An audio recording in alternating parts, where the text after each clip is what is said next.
Good evening, everyone, and what a fantastic place we arrive at for round two of the CRL Championship. It is the Albert Park Circuit in Melbourne, and one of the most iconic venues on the calendar, and a circuit that always has some good races indeed, especially with the four DRS zones around this circuit. Last time out, with the season open at the Bahrain International Circuit. We may not race there in Bahrain in a month's time, but we'll see due to the conflict. But it was a complete domination from Sweet Crown. From the very start, he controlled the race beautifully, managed the pace, and once he got out in front, he simply walked away and disappeared up the road.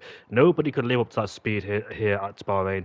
It was a complete statement victory to kick off the season, and I wonder as well, can the six-time champion do it again here in Albert Park? But behind him, there was plenty of action despite being a dry spell at the front of the field. It was one of the drivers that came from Jack. Despite suffering a spin early in the race, he showed fantastic pace and composure to recover through the field and fight his way back onto P3, doing the ultra strategy from hard to mediums, which seemed to work at the latter stages there in Bahrain. A performance that showed brilliant pace and strong racecraft indeed. But now the focus shifts to Australia, and this circuit is completely different spectacle and challenge compared to Bahrain as well. Australia, let me get myself sorted. I'm tangled up. My mic's tangled up. Let me get myself sorted out before I continue speaking. There we go. My mic is untangled. From the land down under, racing in Melbourne, Australia, supported the Geordie juggernaut Chaz. Good luck, Chaz. Yep, Chaz is here tonight in the McLaren. But Albert Park is a semi-street circuit, fast and flowing in nature with long sweeping corners that really rewards drivers' confidence. The lap is just over 5.2 kilometres long with 14 corners, and it may look easy on paper, but in reality it is quite a challenge indeed then. So let's go on board with the first couple of drivers on this racetrack. We tend to do that. I think Cole Paradox is the first one out there. There's his teammate Strauss in the Red Bull as well. So let's go on board with the two Dutchmen in this lobby. I don't think Carl Paradox was here last week, but Strauss was, and Strauss had an unfortunate ending to his Bahrain Grand Prix after he broke his wing on the first lap of the Grand Prix. Remember as well, back in Bahrain, there seemed to be a bit of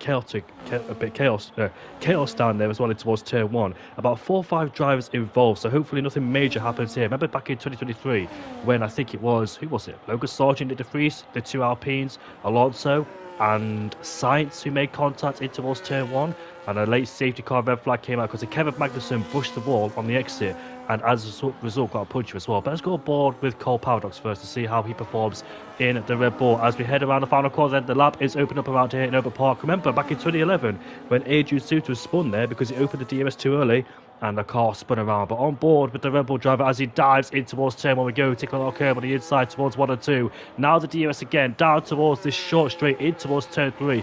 We saw Robert Kubica and Sebastian Vettel get tangled up there in turn 3 indeed. And we saw, I think, was it Martin Brundle back in the 1990s who suffered a massive crash in 1996 and flipped over as well. Rubens Barrichello in 2011 as well, who also spun out there too in the first race, and also Fernando Alonso hit the back of Gutierrez in 2016 as well. So contact has been happening down in towards turn 3 as well, and we opened up the DRS now towards this short back straight, remodified back in 2022 to improve the racing, but it may took a bit of a downturn actually in the actual F1 because a lot of drivers have to do clipping as well because of the engine or battery, and unfortunately the drivers have to do some engine management, battery management as well. So clipping will be a big thing on F1 2026 this year. The Australian Grand Prix. Oh, but the mighty Atom has retired. The same place I think where Timo Glock went off and Felipe Massa back in 2013 and 2008. But here comes Paradox down towards the final couple of corners. It seems like a decent lap time from the Dutchman as he opens up the DRS, the letterbox in the rear wing. But now he heads straight towards the line with a 16.4. And his teammate will follow shortly. Here comes the second Red Bull, goes up into P2 with a 16.740 indeed then. Going to go on board with the Mercedes man who's down at turn 11. I think it's, no it's not, it is somebody else. I think it's Jack, AJ. But let's stay on board with Nordis. Jack goes towards the top with a 15.708 as Nordis in the Mercedes opens up his rear wing. I think it's Nordis' first time.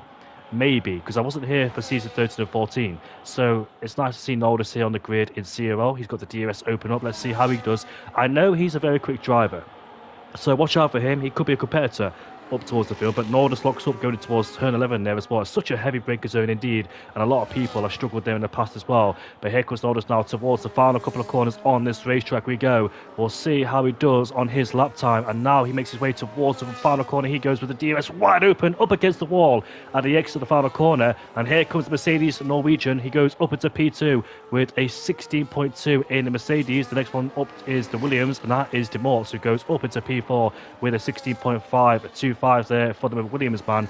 And Jeroen Schrijver is up into P5 in the Racing Bull as well. I don't think he was here last week either, was Jeroen, but he's here now, and we'll see how he can perform here as well. Cavolis in the Ferrari, former Kickstarter driver a couple of seasons ago and now running in the Ferrari, is P7, a driver that's handy and also could score some decent results here tonight as well. So we'll see how that transpires. AJ Wuhan now sweeping through turn 11 in the breaker zone we go, and now he flicks towards Daniel Ricciardo, spun there back in 2017 was it, I think, in qualifying, but I think he recovered beautifully in the race too. Did he retire in 2017? I think he did retire in 2017, because in 2018 he finished P4 behind Raikkonen. Here goes AJ up to P5 with a 60.700. I think Daniel Ricciardo stopped on the track, didn't he? And didn't finish the race. He started from the pit lane, if you remember now. Yeah, I do remember now.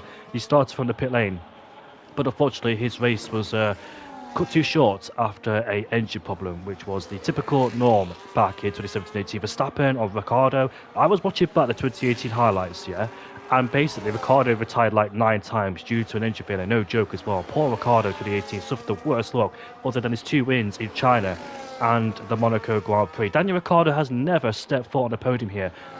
I don't think an Australian driver has stepped to the podium here at all. Mark Webber on his debut in Minardi finished, I think, P5, I'm not quite sure. Don't quote me on that one. Oh, my controller's about to die, so hopefully that doesn't happen. Just give me a few seconds.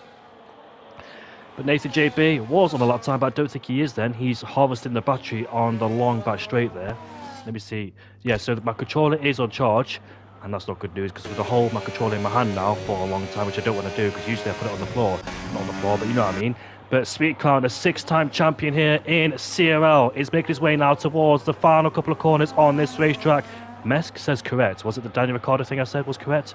But here comes Sweet Clown towards the line now. It's going to be a 50.3, and that is 4 tenths he has over his rival Jack in P2.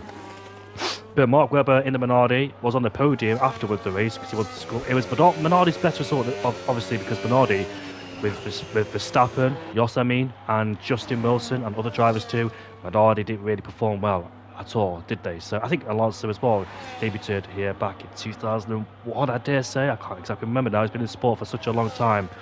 But yeah, Minardi wasn't performing to the best either. I think they became not Jag, but obviously Racing Bull or Toro Rosso.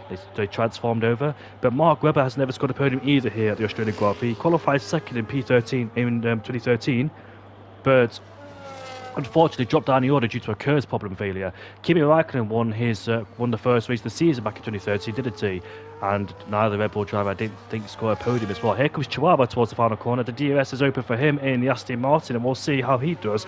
But Oscar Piastri is still Australia's last hope of scoring a podium. Obviously Jack Doohan was here last year, but obviously he only competed for 6 races before he unfortunately got shown the door.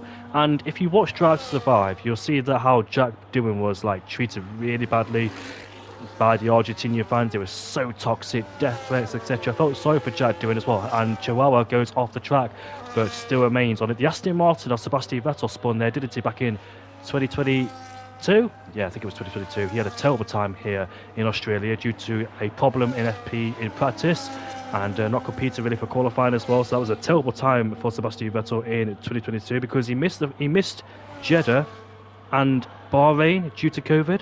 He came back to Australia as Nico Hulkenberg was the one to replace him in 2022 for those 2 races.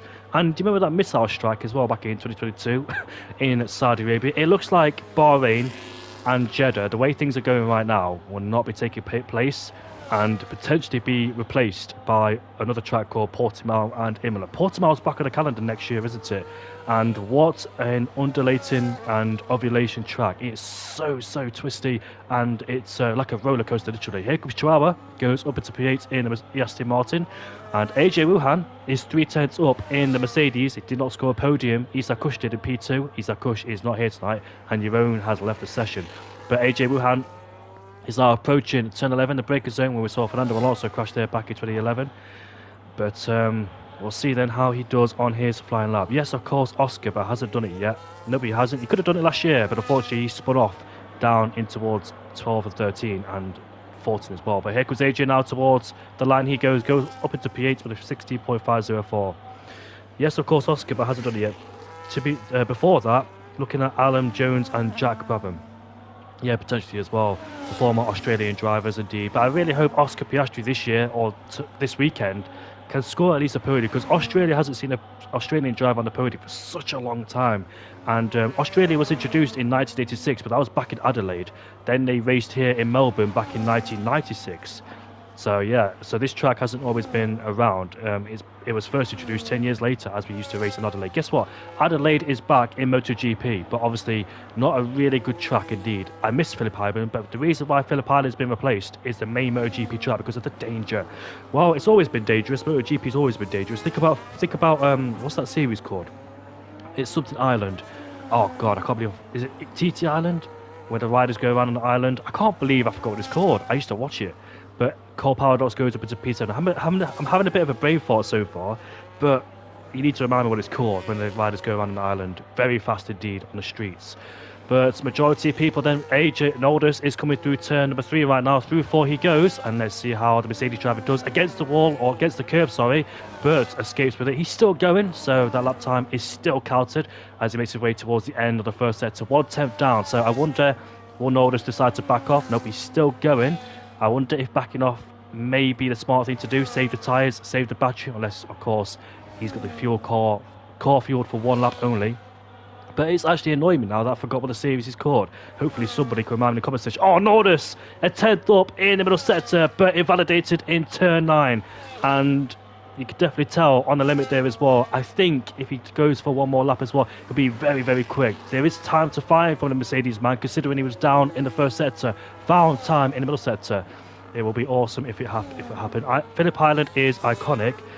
Devastated that this year will be the last one in the MotoGP tracks on one of the best. Yeah, it is one of the best MotoGP tracks indeed. I do love it indeed, but unfortunately we'll be going. Look at this, Jack, the podium sitter for Bahrain is up by 2/10 in the middle sector. Can anybody get close towards Walter in the Alpine? Here comes Jack now, flirting with the track limits on the outside as he now swoops through down in towards the final couple of corners on this racetrack. Kicker in the Williams up into P5 and Chazza P4 in the McLaren. Great effort from Chazza. But here comes now the Ferrari man towards line. Pole sitter! He is the pole sitter. It is Jack. No, Sweet Crown! Sweet Crown in the background takes it away by 0.2 of a second there. So Jack's heart would have been beaten, but unfortunately for him, short-lived. Nathan JB, what can he do? Can he spoil the party? No, he can't, because he just went out wide and picked up an validation. He runs the number 77 on the car, but of course next year he won't be able to do, because Valtteri Bottas is back in the Mercedes, the race winner of the Australian Grand Prix in 2019. 1 year before, he crashed in qualifying. I can't remember where Bottas finished in 2018. I don't think it was inside the top 6 at all, because I remember it was Vettel, Hamilton, Raikkonen, and Ricciardo. Who finished P5? I can't. It was Alonso who finished P5. This is going off by pure memory. Was it Hulkenberg? I know Van Dorn scored points as well. So Bottas probably finished 9th or 10th or 7th in that aspect. But kicker up into P4 in the Williams. But yeah, Valtteri Bottas had a miserable season back in 2018 as well. Team orders, Valtteri James, etc. got told to back off many times. Russia, Germany, and other places too. Australia, he suffered a massive crash around here. And 1 year later, he went on to win. Who's that in the foreground off the track? Is that Jack? It must be Jack in the Ferrari. Bonus is in the pit lane. It is Jack, so he's gone for a bit of an adventure out there. Not quite sure how or why, or maybe getting out of the way, but well, he's still going. No damage to the car. Get back in the pit lane, put on a new set of boots, and see what the Ferrari driver could do indeed. So as we head back in the pit lane right now, there is 4 minutes left in the session. It is Sweet Crown on pole position by 0.2 of a second. Nathan's further back by 0.6 in P3. Kicker is up into P4 in the Williams there, and he's done a mega job so far in that Williams to score his best results so far in qualifying this year. Remember, I wasn't here in season 13 and results submitted too, so I can't really pick out results that happened in season 13, so sorry because majority of them are missing. But what I do know is that Bompier won the race here in Australia a couple of seasons ago, and I think it was Nelly Safu, or I think it was Sahida on the podium too at that time. And Bompier, Siebes, Nelly Safu, all those drivers in the past who used to be very quick, they still are quick, but they don't race as much either.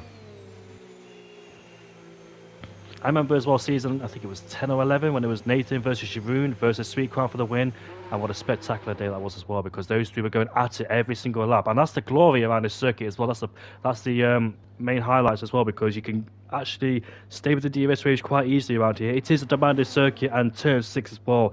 If you get that corner wrong, you're in for a treat or surprise, because Pastor Maldonado back in 2012 crashed on the last lap. I think he was P5 in 2012. Could have scored big points for Williams back then, but unfortunately put it in the wall. 1 year later, he spun out 2 in turn 1. And yeah, Pastor Maldonado, he had pace, but he was destructive, chaotic indeed, and spun out and crashed plenty of times as well. So he was unreliable and untrustworthy, massive crashes, and he even crashed whilst going slowly too. I remember back in the pit lane when he crashed as well, and back in Belgium when he just lost the car for no reason.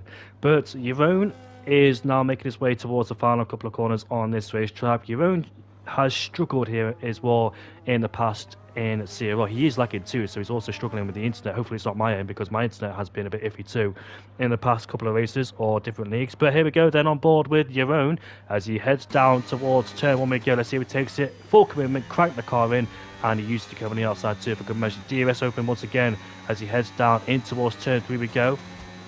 He's closed the DRS. Is he here? I'm not quite sure. Yeah, so P1 was Vettel. Oh, he's left. Oh, sugar. He has left the session, unfortunately. Duncan Rod is out there too. He was the driver that caused the incident on the first lap in Bahrain, and he took out a few people too. So hopefully he doesn't do the same thing again here. Do you remember when Ralf Schumacher and Barrichello, I think it was, back in 2002, Rubens Barrichello clipped the back of Ralf Schumacher, launched over the car, and sent him in the wall. What a spectacular crash that was indeed. But on board with Norris then, critical moments in this qualifying session. We're coming to a close as the Mercedes opens his DRS. P1, Vettel, P2, Hamilton, P3, Raikkonen, Ricciardo, and Alonso Verstappen. I also know where Bottas finished. But here we go on board with Norris then in the Mercedes. Do you remember 2018 when Alonso said, now we can fight? But the most ironic thing is that he couldn't fight because the car was a complete pile of utter rubbish, it must be said. Here comes Norris then, coming towards, I think it's turn 5 now, where we saw Robert Kubica and Sebastian Vettel smash into the wall. Norris is 1/10 up as he glides over the curves there. Bit of a mistake, but still kept it. Yeah, Bottas P8. I think Van Dorn finished P9, didn't he? And I can't remember who finished in P10. It was a long time ago. Oh, he's backed off. Norris has backed off then, so one more chance for the Mercedes man. He could do it, but as he just needs to try and hook it up and try and attack every single piece of this racetrack if he can. We know every single driver could do it. Maybe it's the pressure, the nerves, and yeah, it's just all those elements, all those moments as well. As you need as a driver to focus and attack every single corner with commitment, confidence as well in your car and setup. As we head down now, Cool Kicker is on his flying lap in the Williams, and I think he's Dutch, as now he makes his way towards the left-hander turn 4, where Kazuki Nakajima crashed in 2008 there as well in the Williams, whilst Rosberg, his teammate, scored his first ever podium for Formula 1 back in 2008 there. Oh, he's so on the edge, isn't he, with challenges there, trying to use every single part of that racetrack he can. As we've got majority of drivers then on their out laps and flying laps. AJ Wuhan is not participating here in qualifying. He's in the pit lane watching from the garage for a Cool Kicker.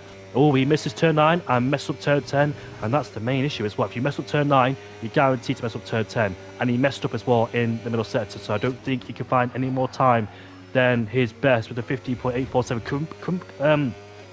Absolute credible effort there from Cool Kicker, but unfortunately I don't think there's any more time to be found there for the Mercedes driver, so he may have to get back in the pit lane or just complete the lap. We'll see then if he does find more lap time there in the Williams. He's making his way now towards the line. He goes. What's he going to be? Guess what? P3. Wow, great lap considering he messed up. Chazza has backed off there. Norris in the Mercedes is still going on his flying. Where is Sweet Crown? Sweet Crown has crossed the line. He will not take part in qualifying longer, and his qualifying session came has abrupted endly as well. Here comes Norris now. What can he do in the Mercedes? Oh, bit of a swap on there as he's aggressive with the car. The rear tyres are not complying at all. But I wonder if this could be a big improvement for Norris around the final corner. Clean this time. DRS wide open. What can he do? As he crosses the line, he goes up into P5 with a 50.9 there. And where is Jack in the Ferrari? There he is. He has invalidated then. And what about the other people? My thing has been bugged, by the way, because of Jeroen Visser. Not Jeroen Visser, the other Jeroen. But here comes Strauss, the Dutchman, the father, is now making his way towards the line. It's going to be a 16.0 up into P7. Not too bad there from him. And Chihuahua, unfortunately for him, is not on a lot of time. And that is your qualifying done and dusted. So, Sweet Crown on pole with Jack in P2 and Nathan JB up into P3. But look at that, Demorts as well. Great job from Demorts up into P5. Both Williams there doing a solid job in the Williams there too. But the Australian Grand Prix is going to be amazing this weekend. I hope it is. I know there's going to be a lot of controversy surrounding the power unit problem and the battery and having to manage as well. It could be like a simulator, battery simulator, and it hopefully doesn't. Well, obviously it's going to become that, but Formula One has turned its head completely this year. So hopefully. I just hope the battling's good. If it's a boring race, then yeah, it's going to be shocking.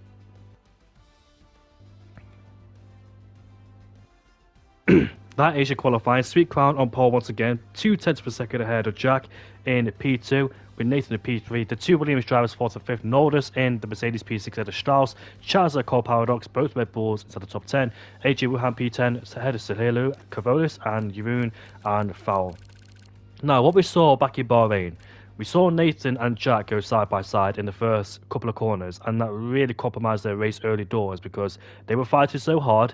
They allowed Wilder to stretch away at the front of the field and build a gap over 1 second, which was really the kryptonite of their race. So I think they need to keep it calm and composed in the first couple of laps of this race and not go too aggressive. Remember, there's 4 DRS zones around here as well, so DRS trains will be a common thing around here too, and I wonder if Sweet Crown can break the train.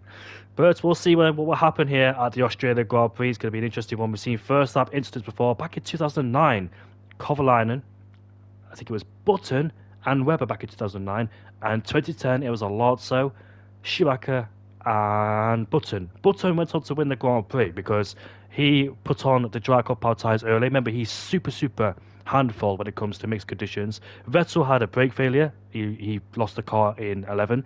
And Mark Webber and Hamilton crashed in that race as well. Kubica, I think, on the podium too. And Kubica's race was absolutely solid as well. What an amazing job he did in the Renault back then. Kubica, the one-time winner back in Canada, but a multiple podium sitter, and he was very competitive and handy in that Renault too.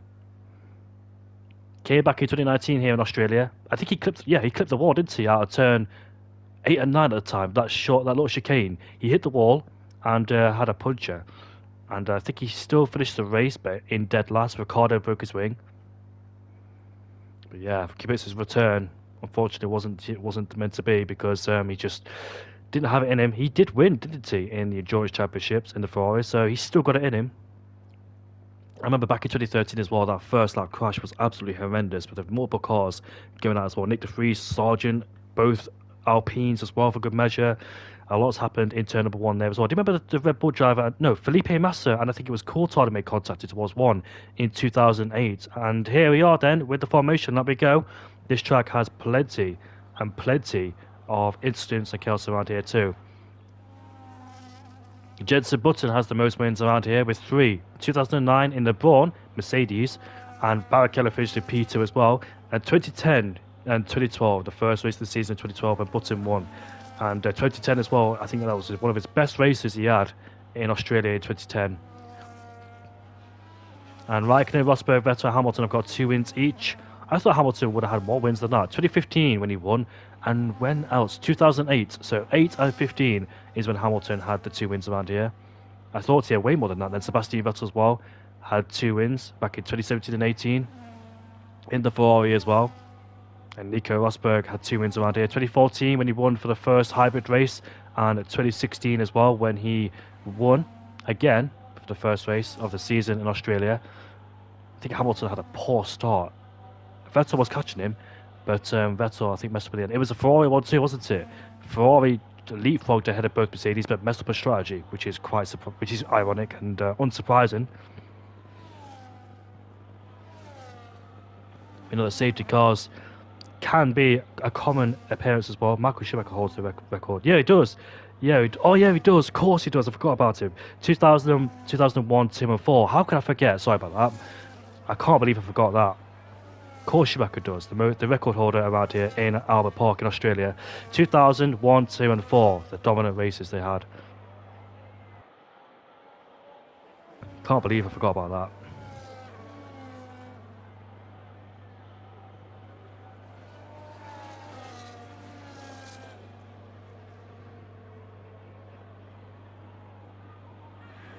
Here we go then for the start of the Australian Grand Prix. Things about to kickstart very soon, and we'll see what happens when lights out. Can Wilder control the pace of the front? Can anybody stop the Dutchman in first place? Is there going to be any surprises, I wonder, in this field? Can anybody else fight for a podium, I wonder? But let's see then what happens once the lights start to fade away. Here we go for the Australian Grand Prix.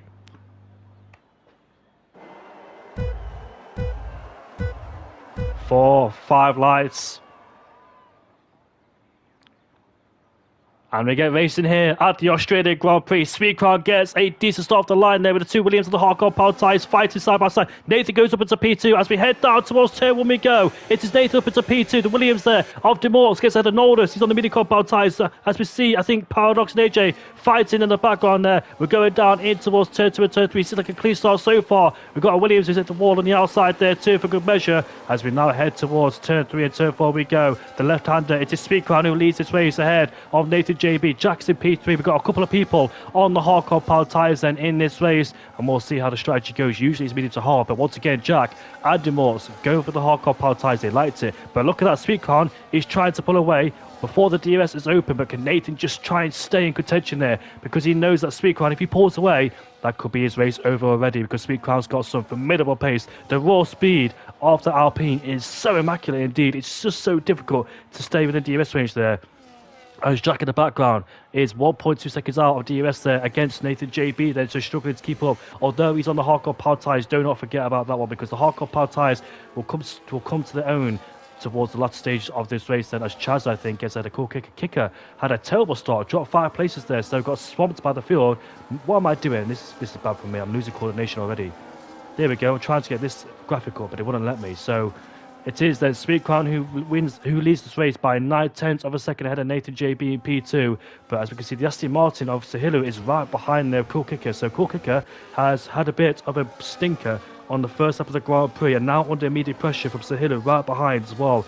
I think he's also on the hardcore power tyres. Explains why he was struggling to get a decent launch. His fellow medium runners have gone up the order, which is Norda, Strauss, AJ, Chaza. Cole Paradox is off 1 lost place. So we've got quite a bunch on the hardcore power tyres and a few on the medium power tyres as well. So it could be the ultimate strategy that could decide the race, but we'll see. But crucially, Nathan JB is outside the DRS range then, so not able to stay within that DRS range of Speedcrown. His blistering pace is too much for the Mercedes to handle, or the McLaren to handle. And here comes AJ Wuhan, goes up into P6. He's ahead of Strauss then. That's before turn on the turn 10, so that was a great move there with the DRS wide open. We've seen plenty of moves happen there back in turn 9 and turn 10, especially with Sergio Perez on his comeback drive as well. As we head down towards 11, another place we can overtake as well. So Hilu is right behind the Williams then, trying to set the Williams up for a move, but the Williams is driving on his mirrors, looking behind to see where Sahilu is. And once again, he keeps the Aston Martin at bay for the time being, but weaving left and right to defend against the Aston Martin who goes deep in the corners. You don't want to be doing that either, especially in these corners, because you just lose so much time and momentum. And here comes Sahilu there, right behind the Aston Martin. He dives out the slipstream and he makes the overtake before turn 1. And that was a crucial move there for Sahilu to stay with the DRS range as he goes off the track in turn 2. So does the Williams of Cool Kicker 2. Cool Kicker had a great qualifier, but it seems like his race pace is gone, unfortunately, at this stage in the race too. He's lost 6 places at the start, so not able to keep up with his teammate, but Nordis now on the prowl on the back of Demorts for P3.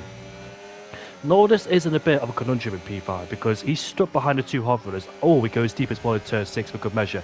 But the problem is, though, for him, he needs to be progressing forwards, but he's stationary right now. He's stuck in P5. He's not able to get past the hardcore power tyre runners as well. And we know there's not really a big difference at this stage between the mediums and hards, but the hardcore power tyres are a lot more durable, of course. But the medium... Oh, Speedcrown! Speedcrown has just picked up a 3-second tyre penalty. What could this mean for this race? Is Nathan JB now poised to try and strike back against Speedcrown. He's within under a second there. So Speedcrown is struggling in the Alpine to keep it on the track there as well. It's a rare mistake from the Dark Horse, the champion, the 6-time champion. But Nathan JB then is within DRS range crucially, and he'll be very happy now to stick in the DRS on the back of Speedcrown. That could be pivotal for this race too, as Cool Kicker for some reason is in the pit lane on the hardcore power tyres then. Oh, what's happened there? Duncan, has he gone for a spin? Yes, he has gone for a little bit of a wee spin there.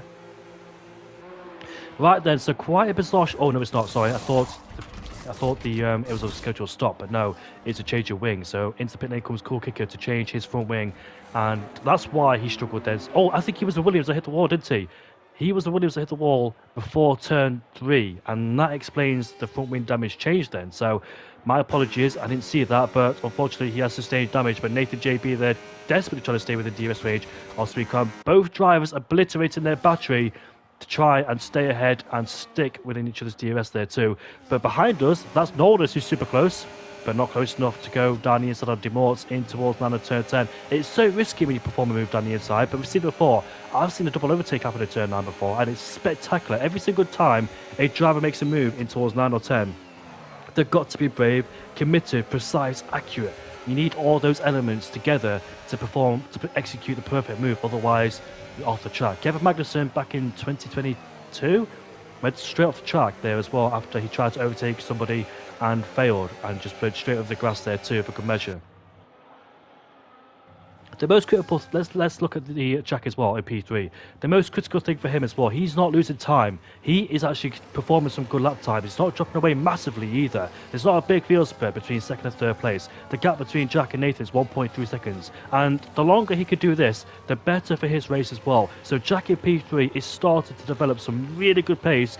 And the good thing as well, the guys behind are not pounding, sorry, that's the wrong word to use. Not pouncing. Yeah, pouncing. They're not pouncing on him as... he doesn't want that to happen because he lose a lot of time. So Jack is getting closer towards Nathan and Speedcrown too. So he's in a really good spot to try and make a statement as well. Be involved in this race, and especially at this stage on the hard compound tyres, draw even closer. But Demorts is right behind him. It'd be a wise thing to make a move because he knows that Jack is catching and doesn't want to disrupt his progress. If he's back in the DRS range of Nathan, it could be good for him. Oh yeah, last lap last year, Oscar passed Lewis turn on and turn 10. That was so epic as well. Oscar Piastri with his fantastic brave move in the wet as well. Don't forget it was in the wet conditions. Made a bold move as well. I think it was Perez and Russell who had a scrap in 2022. I think Russell came out on top, or Hamilton, I'm quite sure who it was. But it is lap 6 then out of 29 we go. And it is still Speedcrown who leads this Grand Prix. But the problem is, he has a 3-second penalty on his shoulders. And that could be detrimental towards the end of the race for him. So he best hope that guys behind pick up penalties or make mistakes as well. But Nathan JB is in the best seat in the house in P2. Just follow the back of Walter. Now he's got the DRS, try and save the battery, which he has. That's the most pivotal thing as well, because now you caught up to him. It's very essential and crucial now to save battery to attack later in the race now. Catching up was one thing, but now he's caught up. He can save battery behind him and think wisely too. Speedcrown there used the battery to try to stay ahead of Nathan JB, but Nathan JB there got all the options on the table for him in P2. The question is though, is he going to capitalise on it and try and make use of it as well? But Jack behind is catching us on the midi compound tyres. Nordis and AJ swap places. There we go. As Nordis has been demoted and shuffled down into P6. So AJ's on a charge so far in this race. The man that missed the podium last week at the Bahrain Grand Prix got beaten by Jack. But Jack performed an excellent race. And down the inside goes the Aston Martin. Did he make it stick? The side by side in the break zone we go. And Sahilo just inching forwards ahead of the McLaren there of Chaz. So great move by Sahilo. He goes up into PA as well. Another good place to overtake as well. And now it's up into PA behind the Red Bull driver of Strauss. So I wonder, oh look at that, Jack's in DRS range and Nathan's made a mistake somewhere. Nathan JB has made a mistake because he's 1 second behind. Through the low speed corners of 2014. Did he make a mistake? I wonder. Now he's under pressure from Jack behind. Jack within DRS range. Could he strike as well? I don't think Jack was in DRS range at the detection point because he didn't gain any time. He lost time. So I wonder if Jack there didn't get the detection point when Nathan made a mistake. But Nathan, crucially, is sticking to the back of the LP driver. Somebody's gone for a spin there. I remember in season 12, I think, it was a chaotic race because safety cars came out and safety car came on the last few of the Grand Prix, which galvanised and really spiced things up as well. But Nathan JB is about to make a move on Speed Crown. He's inching closer and closer, but stays behind the LP driver for the time being. And Knowles gets back ahead of AJ, up into P5. They have lost the DRS towards the Harvarders, so I wonder if the Harvarders now have the pendulum swung their way and the hardcore power tyres maybe started to reach the optimum working window, and the medium power tyres too maybe started to fade away slightly. So watch out for the Harvarders in P3 and P4. They're going to be an interesting spectacle in this race. This race is now starting to shift possibly towards the Harvarders. Oh, Nathan JB, no! He's made a big mistake there. He's lost the car. He probably did it again. Nathan JB pushing too hard there. And Nordus is in the pit lane. Somebody got to back out of this one, surely. Don't go side by side through here. You don't want to do that. We've seen contact, especially in that corner. But Jack is up into P2 now, behind Sweet Crown, the race leader. Nathan JB there, just pressing the throttle too hard. Aggressive on the throttle, lost the rear in the car too. The midi-car power tyres maybe started to reach the end of their peak and started to degrade in the thermal degradation behind the car ahead, who's giving off the turbulent air. So hence why Nathan is struggling, but gotta be careful. Those slight moments can define your race and throw away essential points as well. He was in the best spot in the house, sitting behind Sweet Crown, but may have overdone it on the hardcore, on the midi-car power tyres there too. But now Jack is on the prowl. He's up into P2 behind Sweet Crown on the hardcore power tyres. So this is working wonders here for the Ferrari driver of Jack in P2. He has such great pace. The last time I see Jack was like seasons ago, and he was, let's just admit it, was a bit mediocre, I must say. He was quick, but made mistakes. AJ and Sahilu side by side again, and this is Sahilu making places up into P5, so great move as well. That is near the pit stop from Nordus down at P12. It is a one-stop strategy, but would he be leaning towards a two-stop? He pitted quite early. There he is down at P12 on the hardcore power tyres, so I wonder if his strategy is going to work. He's looking to do the undercut on the guys on the midi-car power tyres. Strauss now in the pit lane too to get off those midi-car power tyres, but as we head down towards 1 and 2 we go. Nathan's still in the back of Jack.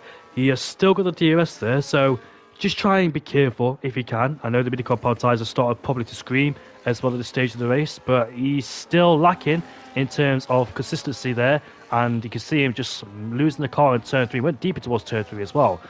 But look at this, Jack is right behind the LP driver, and we'll see when he decides to strike. Now his hardcore power tyres must be in better shape and form in comparison towards Sweet Crown. When does he decide to make an overtake? Will he sit behind him before he heads off in the pit lane? We'll see.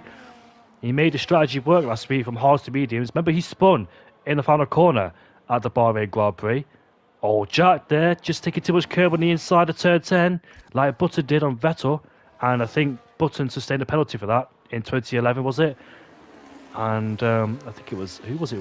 It wasn't, I think it was Vettel who won in 2011, but Button there drove off the track in 2011, and I think he got a penalty for that too.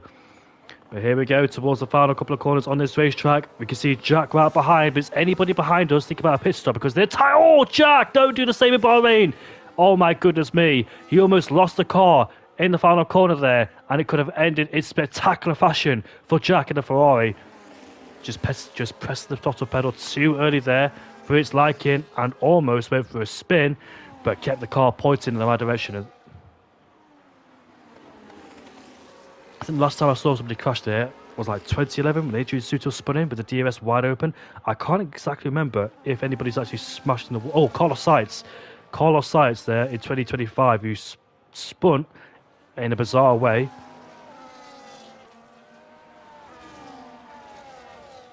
Here we go there, Jack's on the par once again with the DRS wide open. Surely he makes a move now. As we go side by side, Jack is our new race leader here in Australia. He takes the lead away from Sweet Crown. And the question is now, will the guys behind will think about a pit stop because the midi-car power tyres are starting now to reach the end of their great peak performance as well. Sweet Crown is in trouble as well with that 3-second penalty in this race. And now Sweet Crown, Jack is in the lead of this race.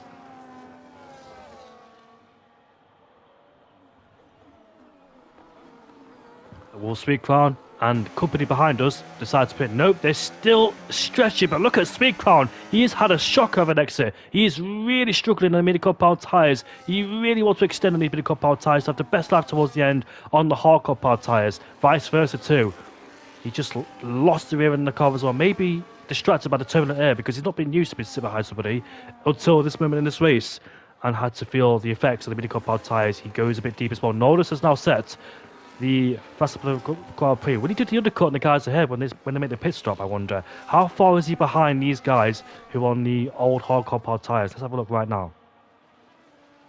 16.5 seconds. I think that Norris may leapfrog the guys in front. But the problem for him, the guys will have a much better offset towards the end and therefore have the pace advantage back. So Norris will take the lead, but he's got to watch out his wing mirrors to see the guys behind him coming at him at a rate of knots as well. So Norris could be in trouble. Ideally, doing the offset strategy is much more beneficial. Oh, look at this. DeMorts is right behind Nathan. And Nathan now has been shuffled down into P4. DeMorts is up into P3. He's also had such great pace in the Williams. He got stuck behind Nathan and AJ in Bahrain, but this time he gets ahead of the McLaren driver and now up into P3. One of these guys, the mini compound tyres, decide to pit. Right now is the question, is the answer. Sweet Crown is in the pit lane. Hopefully don't do a DC and put it in the wall in the pit lane entry, but he doesn't do. Here we go then. Sweet Crown is in the pit lane. Norris should get ahead with the undercut. He's had many laps on those hard compound tyres and shook at the advantage ahead of him. Let's see where Sweet Crown rejoins. Is it traffic, I wonder? Let's see. He rejoins behind Norris like expected by a massive margin, but should have the pace towards the end of the hard on the race to go towards Norris.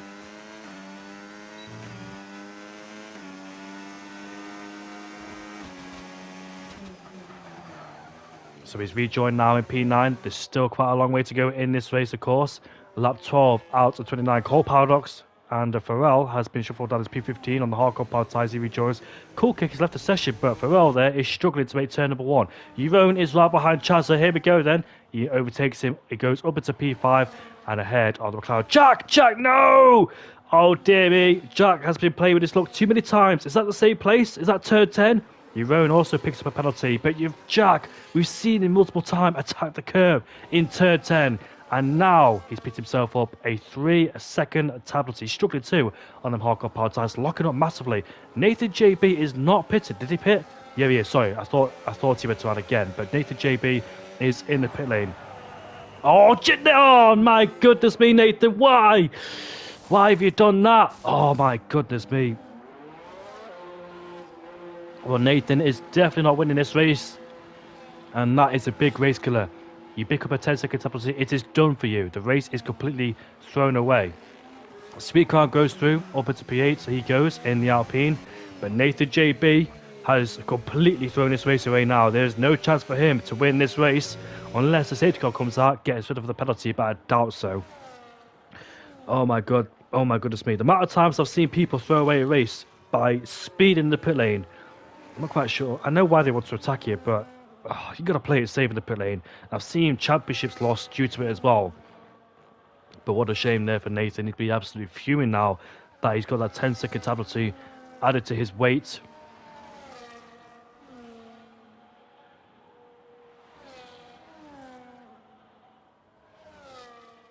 So let's see then. Chazza is the last one on the mini compound tyres pit, so is Cool Kick and Paradox, but they pitted quite a few laps ago because they had full mid-damage. Kavolis now gets ahead of Chazza, who goes up into P5 ahead of the McLaren driver, who is definitely struggling there on them mini compound tyres.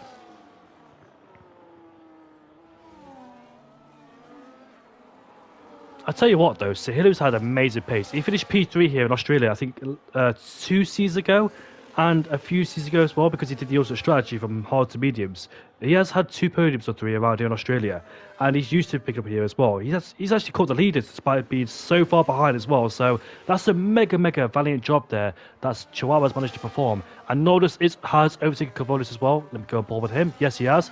He goes up to P5. Now the chase is on. The problem is though, the gap is only 2.5 seconds towards Sweet Crown, so he's got a major disadvantage in terms of tyres. Will he pick a podium? I don't think so. I think the podium could be out of the question, but you never know. You never know. As we see DeMorts there side by side with Jack. Here we go then. Around the island we go. And it is DeMorts now who leads this race ahead of Jack and Sahilo as well. These hardcore power tyre runners do not fight too hard, because if they fight too hard, they will lose time to the guys on the other hardcore power tyres, newer ones. So they've got to keep switching back and forth to DRS, leapfrog each other, and try to extend, but don't fight in the corners. Don't go side by side in the braking zones because they're still in a fight with the guys in the hardcore power tyres. So don't bleed too much time. Don't waste time by fighting each other as well. They know they've got a long way to go in this race on them hardcore power tyres before they can switch over to the mediums and try and reduce the deficit towards the guys at the front. So that's their job today. And here comes Jack again in towards before turn 1 and takes the lead of the race again, whilst Cavolis in the Ferrari is behind Sweet Crown. Let's see what he does. Chris says Strauss is a beast. Yes, he is. Here comes Sweet Crown, a simple textbook overtake, and he puts himself up into P6. Could Sweet Crown still win this race despite inheriting that 3-second penalty? Options on the table here for Sweet Crown. He's got to push as hard as he can down the hardcore power tyres because he knows the guys in front of him have got to go on the mid-core power tyres too. We've got a driver in front of us, which is Nordus. He's on the hardcore power tyres and he'll be struggling towards the end of the race for that tyre drop-off. Sweet Crown will be all over the back of him anytime soon on those new hardcore power tyres. Nathan's quite far back, you know. 3.3 behind Cavolis, who's 1.7 seconds behind Sweet Crown. That's like over 5 seconds. So he's like 5 seconds behind. The gap's going down and down every time now. But he's quite far behind Sweet Crown too. That's the power of the undercut around here. It's so powerful, the undercut around here.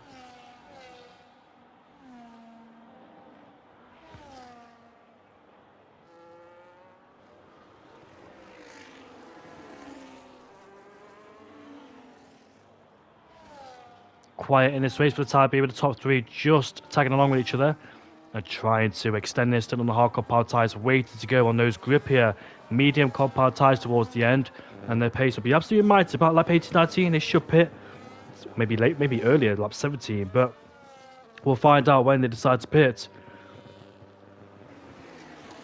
And we should see them close down the gaps very soon as well if they can. The mighty Atom has picked up a penalty. He's running down to P13. Got Duncan behind him by 1.8 seconds. Cole Paradox is on a new hardcore power tyres down there. In 50th place, Pharrell's up into P12, so no company behind. In P12, doing a mega job so far. Solid job for Pharrell as well. I know he struggled back in Bahrain, but this time around here in Australia, done a better job. Oh, he has picked himself up a penalty in this race, as I say that. Oh, Chazza! Oh, he almost lost the car there. Like Kazuki Nakajima did, and Sweet Crown over to Nordus goes up into P5. But yeah, we saw Kazuki Nakajima crash there back in the past as well. Oh, it goes off the track, does Nordus, and that was very intense for him indeed.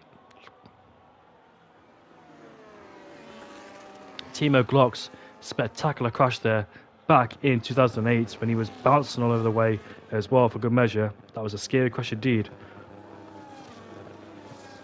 Very easy as it's Demorts is in the pit lane, so lap 16 out of 29. That's when Demorts has decided to pit it on this lap. And Jack Sahilu extended. Sweet Crown has just set the fastest of the race so far in this Grand Prix. Nordus up into P4, but Sweet Crown's absolutely flying there. Look at the gap. It's like, I don't think, do you know what? I don't think that's a huge gap to bring down. No joke about it. That's about 5. Almost a pit stop in hand. Sweet Crown's got ahead of Jack. He's only about 4.8 seconds away. 4.3 seconds away. Sorry, 4.2 seconds away. I thought I had it on lead interval, so I was adding the gap between Sahila and Sweet Crown. That's a huge gap to make up towards the end. There's no way Jack in the last 10 laps can bring that deficit back. That's the problem, you know, from hards to mediums. That's a huge deficit to make up. Sweet Crown's absolutely flying. This man could still win the Grand Prix. I don't think Nordus is in contention. Maybe Nordus could get a podium, you know. Nordus could still get a podium. The gap between him and Demorts is about 12 seconds. Strauss and AJ Wuhan have swapped places for P5 and P6, or P6 and P7, sorry. But Jack and Sahilo there are losing way too much time against Sweet Crown, and surely then, these guys are thinking about a pit stop right now. And yes, they are. So they both head back in the pit lane to go onto a new set of hard medium power tyres. Sweet Crown will take the lead. Nodus is on the podium, so Nodus could end up on the podium too, with that big pace of deficit he has behind him.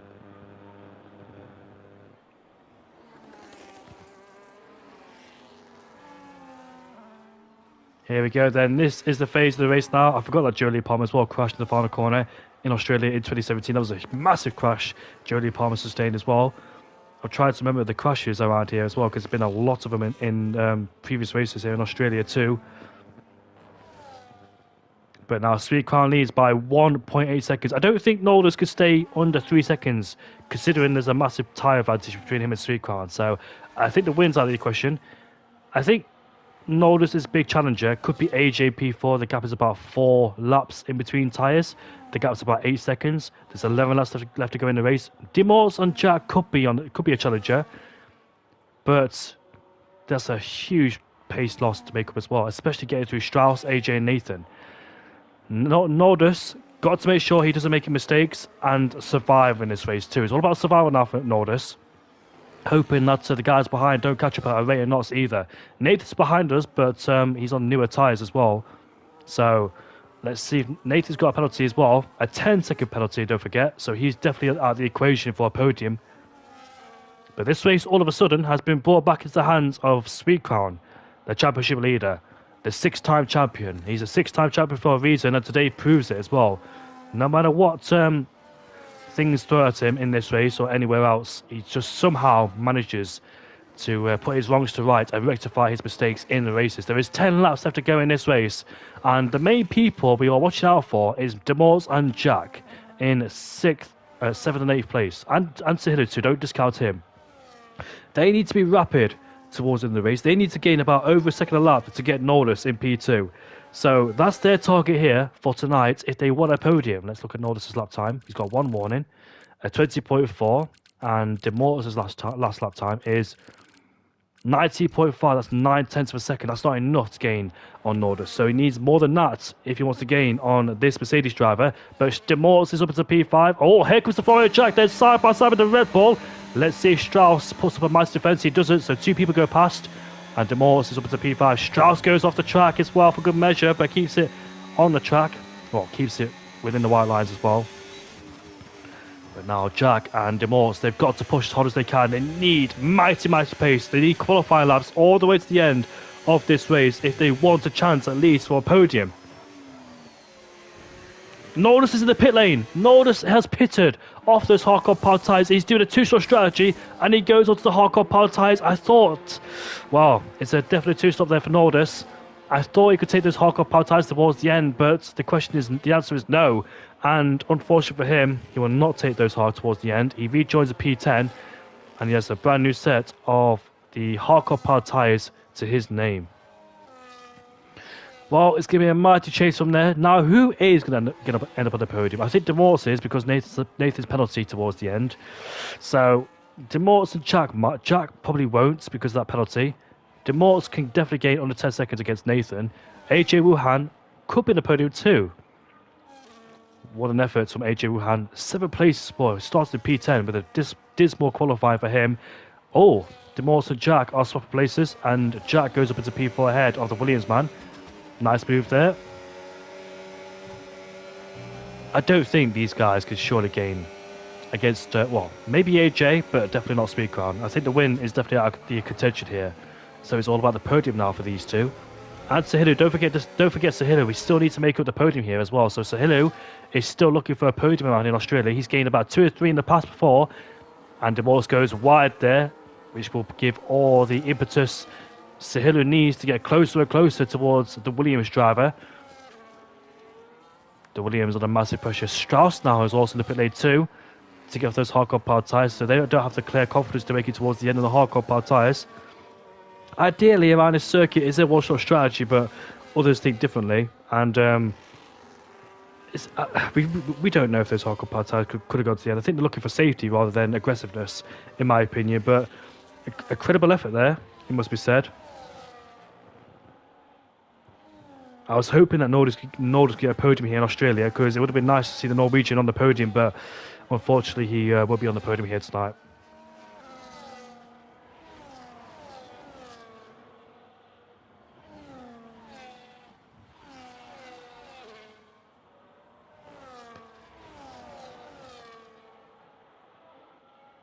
Just like it was in Bahrain, it's Sweet Crown pulling away by a milestone. Things could still happen towards the end of the race, you never know. But all he needs to do is bring it home, keep it nice and tidy, don't do any sort of silly mistakes. The only way this could go bad for Sweet Crown is a safety car, because you remember he's got a penalty So the last thing he needs right now is a safety car. 16 drivers in this race are still going. So credit and effort to all 16 drivers there that are still going in this race. There they are. Duncan catching the Mighty Atom for P14. The Mighty Atom still in CRL as well. So nice to see him here. Nordus is flying. He's right behind Chazza and trying to pick these drivers off there. So here we go through turn 2. Nordus is right behind the McLaren driver, but Jack gets ahead of AJ in the Mercedes. But here goes Nordus. Chazza doesn't put him on defence, and now he goes up into P8 in turn 3. But Chazza. Everyone's crashed.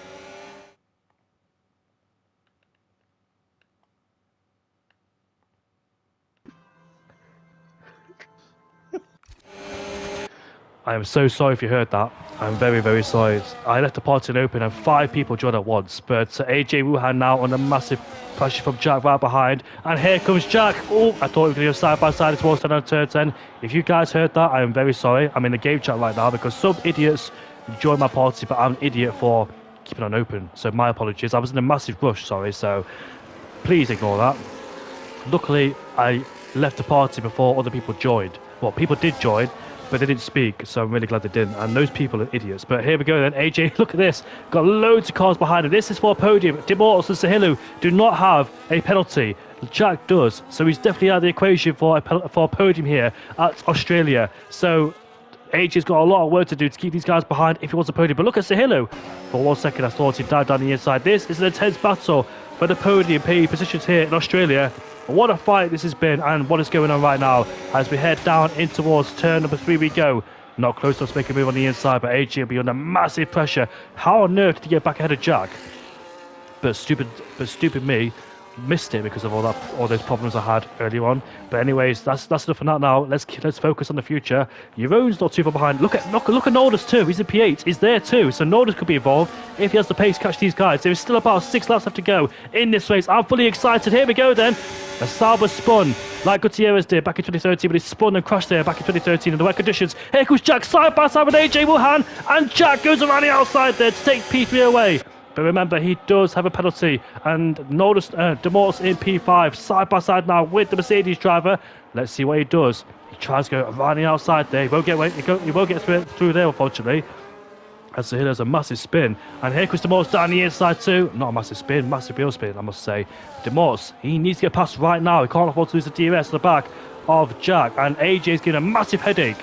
Massive headache, a massive obstacle in the way. And Sahilu goes through on the Mercedes driver of AJ Wuhan. He's in the DRS range, right behind Williams. Will he go down the inside in towards turn 1? Let's see now. Look at that. Sahilu goes up into P3, or P4, shall I say. Wow, what a move indeed. But look at Nordus in the background too. Could Nordus get a podium? There's 5 laps left to go in this race, and any of these drivers could be sitting on the podium, except AJ, except Jeroen, and except Jack, because they've got penalties, and AJ's on much older tyres too. And who is that becoming a nuisance down at turn number 1? That is the Mighty Atom's gone for a spin at turn 2. I really hope a safety car doesn't come out, because I'm excited. I want this race to continue as it is. No interruptions, no safety cars. I want this race to go down to the absolute wire.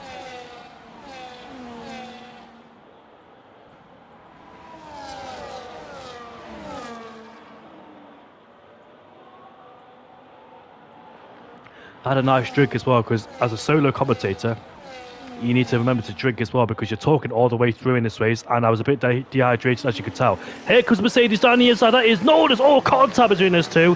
And Nordus now moves up into P7. He's up there on those newer hard compound tyres. Could be involved for a podium. He could be. What about team orders at Mercedes? Is it a Valtteri? It's James. Get out of the way, please, because AJ Wuhan is on old tyres. There is no need for AJ to hold up Nordus.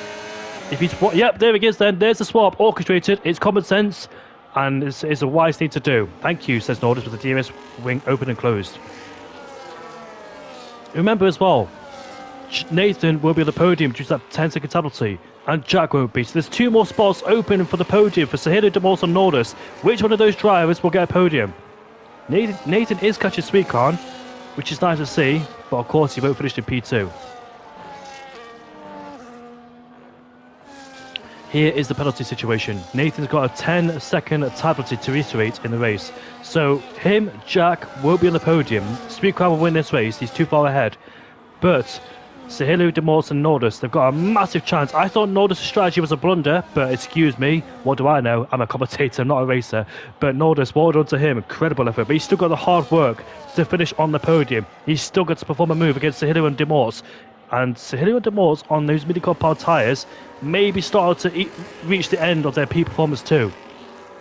So what's going to happen towards the end of the race? One, can Nordis find a way through against Demorts? The first target, he's stuck in that DRS train. He's at the back of it, and we know what happens in the DRS train. It's so difficult for him to overtake.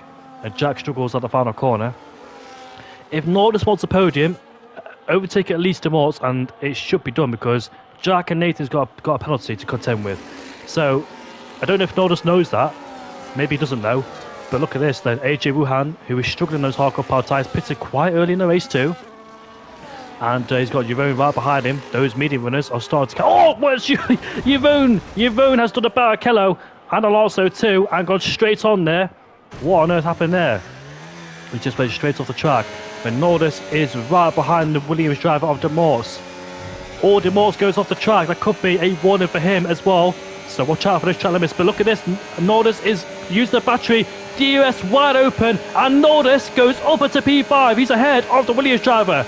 What a move. And now next target is Sahillu for P4. He's on the absolute prowl. Just don't get a penalty. The last thing he needs now is a penalty. He's got one warning already in this race. Do not pick up a 3-second penalty because this is a big chance for Nordis to score. Maybe P2, P3 at best. He's on the better hardcore power tyres. And the guys ahead of him are struggling those mini-compound tyres. This has been a comeback drive for Nordis, who's done a two-stop strategy. I think the only driver in the field to make it work, I must say. Other people have done two-stops as well, like Strauss, Cole Paradox, Mighty Atom Cool Kicker. But he's made it work. Somebody else in the pit lane too. That is Duncan, who's in the pit lane. Now we're going through turn 1 we go. There is 3 laps left to go in this race. And Sahillu locks up it towards turn 1. Remember, say, oh, Nordis there. Massive view for turn 1 there. And here we go. Surely not down the inside. Nope, Sahillu covers him off. He almost hits the back. Like Kevin Magnussen hit the back of, who was it?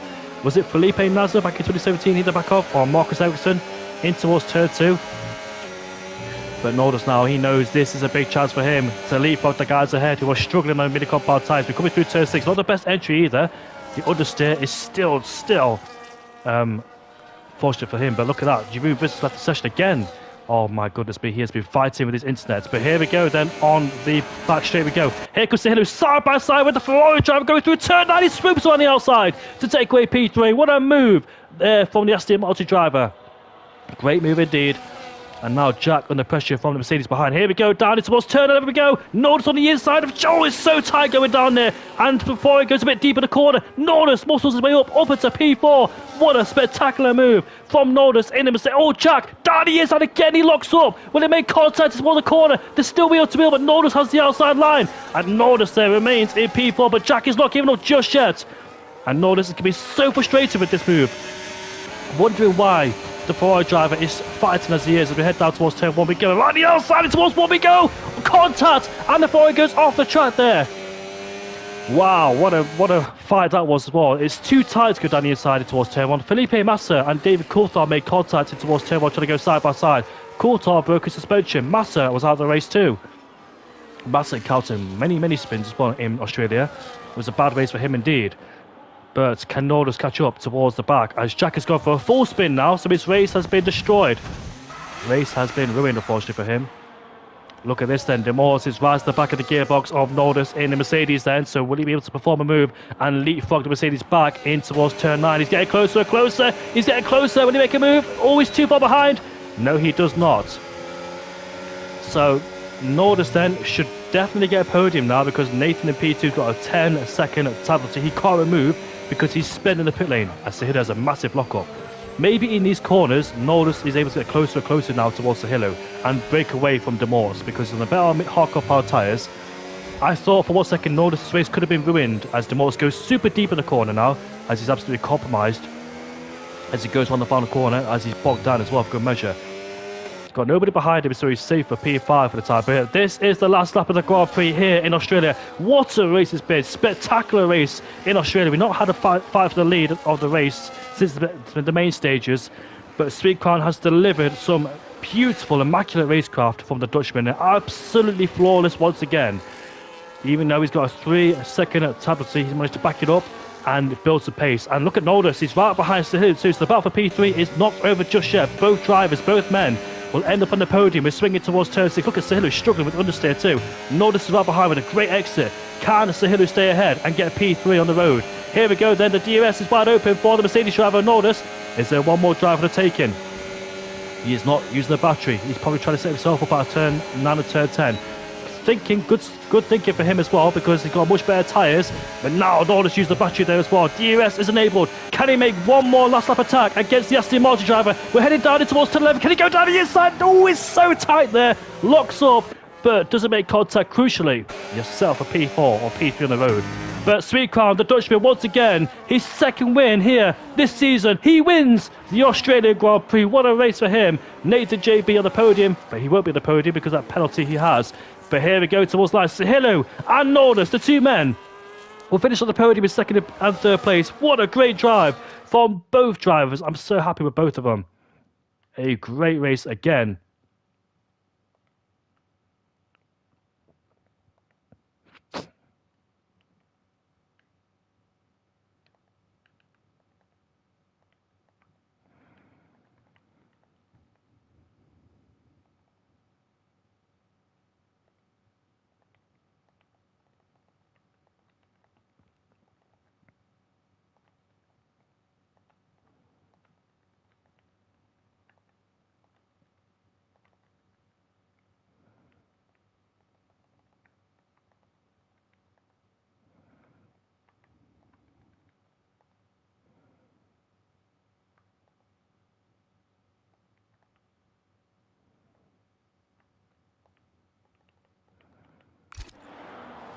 What a spectacular race it's been. I'm trying to get the drivers in the podium interviews, but I can't spell Sahilu's names. That's why there's a pause menu. I'm trying to invite the drivers to the podium interviews so we can have a little chat with them and see what happens.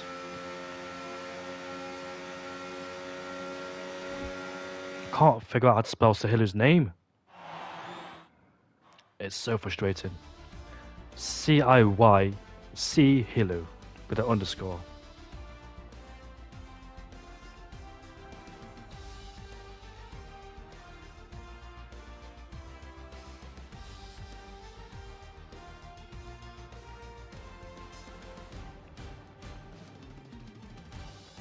So the drivers have been invited to the podium interviews, and hopefully we can hear from the race winner, the Dutchman, who has been on spectacular form since, ever since forever actually. Can't really, season 12 had a bit of a blunder, but he came back very strong. It's season 13 and 14 to claim 2 championships, and 6-time champion he is.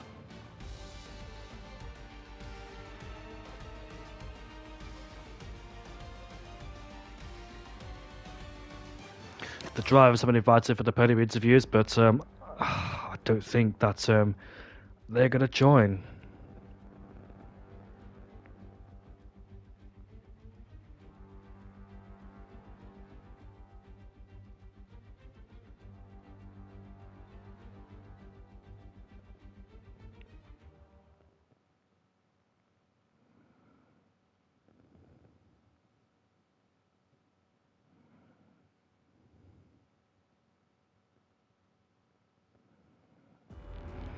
We'll give it a couple of minutes to see if the drivers want to join for the podium interviews, and if they don't, then we can just end the stream right here, right now, and see what happens next week. I'll give it 1 or 2 more minutes to see if the drivers want to join in the podium interviews. Yeah, we got one of them at least, so thankfully he has joined the podium interviews. We'll just wait for Sweet Crown and Nordis to see if these two want to join. But firstly, Sahili, before I start with you, can you make sure your voice is shared, please, mate?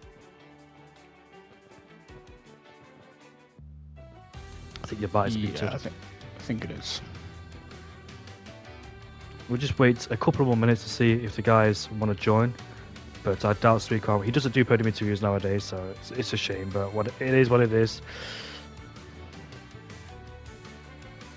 Not to waste your time, Sahili, let's just start with you, shall we? So, another podium here in Australia. I think that's your 3rd or 4th podium here in Australia, and it was a disappointing qualifying for your standards too, but you made your way through the race with spectacular moves and put on a great show indeed as well. And you had Nordis right behind you, but you managed to defend at the right time, keeping them at bay, and you finished P2 in the end as well. Describe to us, how did it feel here in Australia? Did you think that a podium would be on the cards today here in Albert Park? Not after quali, no. The pace wasn't great, and the car didn't feel too great. I made loads of mistakes in quali. I think you saw even on the stream, like the going wide at turn 4, I think it was, with that twice. Yeah, it was a good race. I think hard medium was definitely the best strategy. I'm not sure what Sweetcrown did, but for me, hard medium was better. The medium runners dropped off really early. And yeah, it was good racing, to be fair. Good driving standards. But yeah, I was surprised to end up P2. I didn't even know Nathan had a penalty ahead. I thought I was fighting for P3. But yeah, it was a good race. What happened at Bahrain, mate? Because we saw you stationed in the track a couple of times. Well, you had a shocker back in Bahrain, but you returned here to Australia with Mighty Form. We always know you got a good pace, but sometimes you can make the odd mistake now and then. Do you think that with this result, you can have a little bit more confidence now heading towards next race and try and challenge towards the front? Do you think you're able to get there? Yeah, Bahrain was really bad. I only had an hour on the game, to be fair, beforehand, and I was mainly sorting out my settings. And I did get taken out twice, and then lose a front wing, and then the mechanics didn't pair the wing, and yeah, it was terrible. But yeah, today was much better, obviously, but Australia's a much better track for me. I actually don't know what track is next, so I can't really tell you how well it will go. Well, you had Jack and Demorse in front of you on the same mini compact tyres as you as well, and you were behind him in that DRS train in that fight. So, did you think that being behind him on the mini compact tyres, did you think that, oh, I'm going to be stuck here now? But actually, those two made a mistake. One of them had a penalty, and the other one just dropped back massively as well. So, were you quite surprised about that? Yeah, I think a few people had penalties. I think I got one warning really early, and then I was trying to keep it between the lines, and I did go off a few times, but I just lifted, and I was quite fortunate with not getting more warnings. But yeah, like I said, it was good. It was a good race and good racing as well. Like you say, with all those guys, it was really close in the last 6 laps. I think everyone was really bunching up together. I had Jerome as well. He turned up the pace behind me and started closing the gap because he saw everyone battling. But yeah. Well, thank you very much, Shahid. Nice to talk to you once again, mate. It's been an absolute pleasure to you, race, and the season 12 champion here in CRL as well. So, well done today, mate, and talk about the next race. I think the next race is going to be at the Japanese Grand Prix. So, how do you think that's going to go for you there in Japan? Well, I don't know. When I think of Japan, I think of the last league race I had there was in PSGL ages ago on F123, and I had good pace, but I was taken out in qualifying and then had to come through from P15 or whatever it was, and I was on for a podium, and then I just got forced off and lost like 3 places. So that's what I think of when I think of Japan, but I've not driven it on this year's game. I don't even think I drove it on last year's game, to be honest. So but with the cars now, the high-speed corners might be alright. I don't know, we'll see. And lastly, mate, are you looking forward to the Australian Grand Prix this weekend? I didn't know it was this weekend, to be honest. You didn't know? Yeah.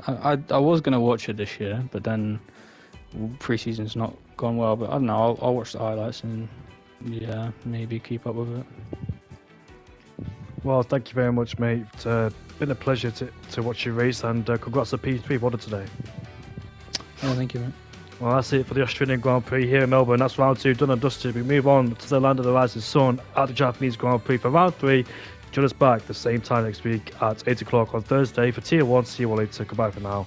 And enjoy the Australian Grand Prix this weekend. It's supposed to be chaotic, but we'll see what happens. But yeah, that's it for now.